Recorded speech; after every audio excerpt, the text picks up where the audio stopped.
Hello guys, welcome back to my new blog. কিছুদিন ছাড়া ছাড়া ব্লগ দিচ্ছি বটে, কিন্তু তোমাদের কথা না মেনে পারছি না।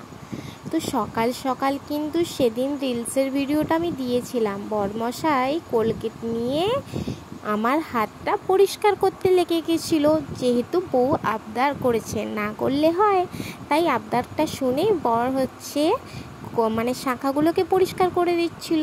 তো শাখাগুলো পরিষ্কার হয়ে যাচ্ছিল অনেকটাই। তো যাদের কাছে কোলগেট থাকবে তারাও খুব সুন্দরভাবে এরকম ব্রাশ দিয়ে শাখাগুলো ক্লিন করে নিতে পারবে। আমাদের গ্রাম বাড়িতে কী হতো বলো তো, গোবর টোবর দিয়ে লাতা দেওয়া হতো। তো শাখাগুলো না খুব নোংরা হয়ে যেত। তো তখন আমার ঠাকুমা এভাবে শাখা পরিষ্কার করতো। তো সেটা আমি জানতাম, তাই আমি এরকমভাবেই কিন্তু শাখাগুলো পরিষ্কার করে নিতাম। তোমরা কে কে এরকমভাবে পরিষ্কার করো সেটা কিন্তু ভিডিওতে জানাতে ভুলো না। আজকাল কিন্তু সত্যিই তোমরা কমেন্ট অনেক কম করো। তো চলো শাখাটা কিভাবে ক্লিন করছে সেটা তোমাদেরকে তো দেখাচ্ছি, আরও সামনে তোমাদেরকে দেখাবো যে কত সুন্দরভাবে শাখাটা প্রপারলি ক্লিন হয়েছে, সেটাও তোমাদেরকে ভিডিওর মাধ্যমে দেখাচ্ছি, একটু দেখে নাও।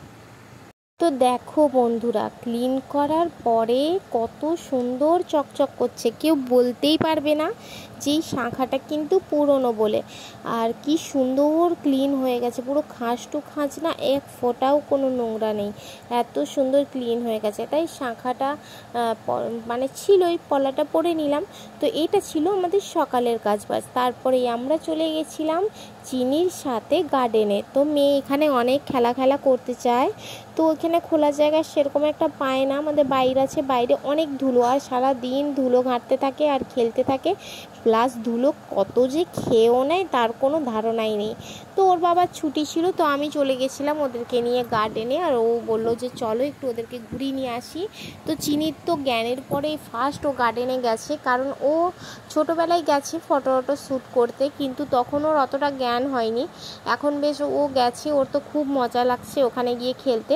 বারবার ওই ডাস্টবিনগুলোর কাছে চলে যাচ্ছে, বলছে এগুলো কি কার্টুন টাইপের। তো তারপরে ফার্স্ট যেটা করলাম যে ওখানে যে দোলনাটা আছে, দোলনাটায় চিনিকে বসিয়ে দিলাম। আর ও কিন্তু দোলনাটায় ভীষণ মজা করছিল। ওর দাদা বলছিল বাবাই আয় এখানে খেলবি, বারবার ডাকছিল। আর ওর বাবা যাবো তুমি ওটাকে দোলো। ওর একটুক্ষণ মানে মন তো একটুক্ষণ প্রচুর চঞ্চল, ওখান থেকে নেমে গেল। তো নেমে এবার চলে গেল মাঠের দিকে দৌড় দিতে। এবার ওই স্লিপারটাই উঠবে। তো বলো ওটা ওর জন্য কি ঠিক আছে? একদমই নয়, ওর জন্য তো ছোট স্লিপার ঠিক আছে না। তো আমার ছেলে ওই স্লিপারটায় মানে খেলছিল। তো আমি তার সঙ্গে সঙ্গে চিনিকে নিয়ে চলে গেছিলাম একটা ছোট্ট স্লিপারে। তার মধ্যে এই আবার বড় স্লিপারটা ওঠার চেষ্টা করেছিল। কি সাহস হয়েছে বাপরে বাপ চিনিটার। তো এইখানে বারবার এই টুলগুলোকে দেখে বলছিল, এই ফ্রক টুলগুলো কিন্তু ওর ভীষণ পছন্দ হয়েছে। বারবার ভাবছে যে বসবেই কি বসবে না, বসবেই কি বসবে না। তো ওখানে যাওয়ার পরে ক্রস হয়ে চলে গেল ওই ছেলে মেয়েটার দিকে, বললো এরা আবার কি করছে এখানে স্ট্যাচুর মতো, আর বা হিলছে নাই বা তাকাও এদিকে তাকাও মাম্মা, থেকে আবার সাইডে চলে গেল রওনা দিতে গুটি গুটি পায়ে দৌড়ে দৌড়ে। তো বেশ সুন্দর কিন্তু ও দৌড়াতে পেরেছে এখানে খোলা জায়গা পেয়ে। তো ওর দাদা যেদিকে যাচ্ছে ও ওই দিকে তাকিয়ে যাচ্ছে, এক বিন্দুও স্থির থাকছে না কোনো সময়ের জন্য। তো আমার ছেলে তো বারবার স্লিপারে চাপবে বলছিল, আমি যে স্লিপারে চাপিস না, এটাই আয় সবাই মিলে দুলু করব। তো এইখানে মেয়ে আর ছেলে একদিকে আর আমি একদিকে দুজনে বসে, কারণ আমার ছেলেকে যদি একদিকে বসাতাম আর আমি একদিকে বসতাম তাহলে কিন্তু ওটা একদিক আপ আর ডাউন হয়ে যেত, কারণ ওয়েটটা একদিকে বেশি থাকতো। তাই দুজনেই দু সাইডে বসে খুব মজা করছিলাম। আর এখানে দেখো এই হাঁসগুলো ছিল, সম্ভবত এগুলো রাজহাঁস। তো এই হাঁসগুলো কি সুন্দর লাগছিল না চারধারটা। আর এখানটায় গার্ডেনে নতুন ছাউনি বানিয়েছে, এই ছাউনিটার এখানে চিনি হাঁটি করছিল। তারপরে চলে গেল ওর বাবার দিকে। তো ওখানটায় গিয়ে ও বেশ সুন্দর দেখো এদিকে ওদিকে দৌড়াচ্ছে, দৌড়ে গিয়ে না শুধু এটা ওটা নিতে চলে যাচ্ছে, বারবার গিয়ে বসে আছে। আর ওকে আমি কোনো টাইমে একটু স্থিরভাবে দাঁড়িয়ে ফটোই তুলতে পারছি না, কারণ ও কোনো টাইমে তো রোদ ওখানটা না, তাই আমরা আমাদের মতো ভিডিও করে নিচ্ছি, ওখান থেকে ফটো কাটিং করে নেবো। এই হয়েছে ব্যাপার। চারধারটা বেশ দৌড়ে গ্রিন দেখি সবার মনটা বেশ ভালো হয়ে যায়। কারণ বলো তো সবাই অনেক দেখছিলাম বয়স অনেক ছিল ওনারা, তো ওনারা ওখানে টাইম পাস করতে গেছিলো। খুব ভালো লাগে না যে দেখো ব্যাচেলার তো অনেক কাউকে আমরা দেখি, কিন্তু বয়স্ক আমাদের ঠাম্মি দাদুরাজি যায় টাইম পাস করতে হাজব্যান্ড ওয়াইফ মিলে, বেশ সুন্দর লাগে দেখতে। আর চারধারটা তোমাদেরকে ভিউ দেখিয়ে দিলাম। এইখানে আরও অনেক কিছু আছে, আমরা অতক্ষণ থাকিনি কারণ অনেক বেলা বলি গেছিলাম, কারণ মেয়ে আর ছেলে পাগল করে দিচ্ছিলো চলো চলো করে, তো রোদটাও অনেক ছিল। আর এই যে বারবার শ্যাডোটা দেখতে পাচ্ছ, ওটা হচ্ছে আমার ক্যামেরার।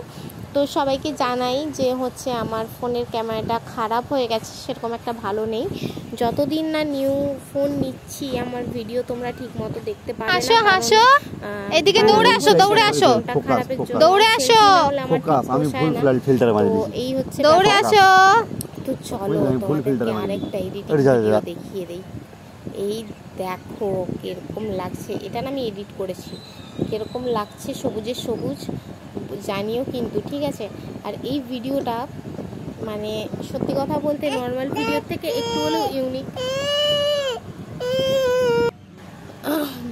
তো চলো এরপরে হচ্ছে এই গাছগুলোকে বেশ সুন্দর সুন্দর দেখো রেনবো কালারের মতো কালার করেছে।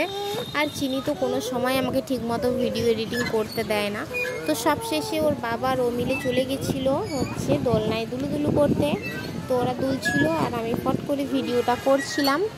বাবা রে, এরা বাপ মেয়ে ভালোই মজা নিচ্ছে, আমি তো এক ফোঁটাও মজা করতে পারিনি। আমাকে ক্যামেরাম্যানের মতো ক্যামেরা ধরিয়ে দাঁড় করিয়ে দিয়েছে, আর আমি ক্যামেরাম্যান হয়েই রয়ে গেছি, এটাই তফাৎ। তো মানে সত্যি কথা বলতে আমি যতটা পারি চেষ্টা করি ব্লগ দেওয়ার, কিন্তু বিশ্বাস করো আমার একদমই টাইম হয়ে ওঠে না। সারাদিন গাড়ি নিয়ে বেরোনো পড়ে না, একদম ভালো লাগে না। আর এই দেখো একে এইখানটায় দাঁড় করে দিয়েছি ছোটু, এক তো এটা প্রচুর নোংরা, তার মধ্যে ওকে দাঁড় করে দিচ্ছে, আর তার মধ্যে ও বসে আবার নামতে চাইবে, এরকম অবস্থা। তো তারপরে ও দোলনা থেকে নেমে মোটেই ঘর যাবে না, ও দোলনাতেই বসবে। বাড়ি যাবো, চলো বাড়ি যাবো, চলো। ওকে না বসবো না, বসবো না, ও বাড়ি চলো বাড়ি যাবো, বাড়ি। মা ওই যে না না যাবো না, যাবো না, দোল এরকম বলে যাচ্ছে। তো ওখানে দুলতে যাবে, এটা হচ্ছে ওর আবদার, আর আমরা বাড়ি যাব, এটা হচ্ছে আমাদের আবদার। তো ওখান থেকে নিয়ে আমরা আবার বেরিয়ে গেছিলাম রাস্তার দিকে। ও আসতে চাইছিল না মোটেই, কিন্তু বেশ বেলা অনেকটাই হয়ে গেছিলো, মানে যেহেতু আমরা অনেকক্ষণ এসেছি আর ভালো লাগছে না, রোদ থাকাকালীন এসেছি তো তাই ঠকে গেছি। একটু বেলা করে আসলে হয়তো বেশি ভালো লাগতো। তো চিনি ওখানে হাওড়া ব্রিজ বেরোচ্ছে, সেটা তোমরা দেখলে। এবার ও বাড়ির দিকেও রওনা দেবে, তার মধ্যে কতবার যে ব্যাক করে গার্ডেনের দিকে আবার ঘুরে আসবে তার ঠিক নেই। আচ্ছা আচ্ছা ঠিক আছে। আর মাঝে মাঝে ভয়েসটা তো আমি পরে দিয়েছি, তার জন্য বারবার বিরক্তি করছিল, আমি তো ওর জন্য ভিডিও কোনো সময় এডিট করতে পারি না। তারপরে কিছু হোক না হোক ওর এই চেয়ারগুলো খুব পছন্দ হয়েছে, ঘোড়া চেয়ার, তারপরে ব্যাং চেয়ার, তারপরে শিম্পাঞ্জি চেয়ার, এগুলো ওর খুব পছন্দ হয়েছে। তো আজকের ভিডিওটা এই পর্যন্ত, তো আজকের জন্য টাটা।